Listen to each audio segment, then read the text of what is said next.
ஒவ்வொருவருக்கும் ஒரு மறைபொருளை, ஒரு வெளிப்பாடை கர்த்தர் கொடுக்குறார்.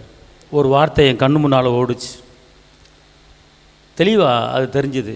என்னன்னு கேட்டிங்கன்னா, இந்த வார்த்தையை கேட்குற பிள்ளைகளுக்கு யுத்தங்கள் ஓய்ந்தது. அல்லேலூயா.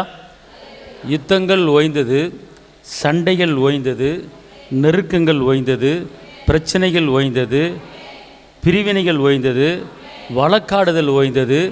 எல்லாவற்றையும் உங்களை ஓய பண்ணி நான் உங்களை அமைதியாக இருக்க வைக்க போகிறேன். இல்லை கைத்தட்டி அப்பாவுக்கு மகிமை செலுத்துங்க.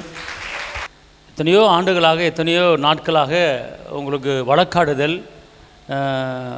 பிரிவினைகள் இது எல்லாமே என்ன இருந்துக்கிட்டு இருந்துச்சு. ஆனால் அதுக்கு எல்லாத்துக்குமே ஒரு முடிவு வந்துருச்சு. இன்றைக்கி எல்லாத்துக்கும் ஒரு முடிவு வந்துருச்சு. ஏன்னா உங்களுடைய அந்த இருதயத்தினுடைய அந்த ஏக்கம், அந்த வாஞ்சை, அந்த தாகம், அது என்னது முடிவுக்கு வந்து விட்டது பார்த்துக்கொள்ள. அதனால் ஆரம்பம்னு ஒன்று இருந்தால் கண்டிப்பாக முடிவு இருக்கும். நீங்கள் ஏசப்பாட்ட ஒன்று கேட்டிங்கன்னா அது கண்டிப்பாக அவர் இல்லைன்னு சொல்ல மாட்டார். கொஞ்சம் தாமதமானாலும் அதுக்கு நீங்கள் தகுதியாக இருக்கீங்களா, விசுவாசமாக இருக்கீங்களா, நம்பிக்கையாக இருக்கீங்களா, இல்லை ஏசப்பா தந்துடுவாருங்கிற உறுதியில் இருக்கீங்களா அப்படிங்கிற காரியத்தெல்லாம் டெஸ்ட் பண்ணுவார்.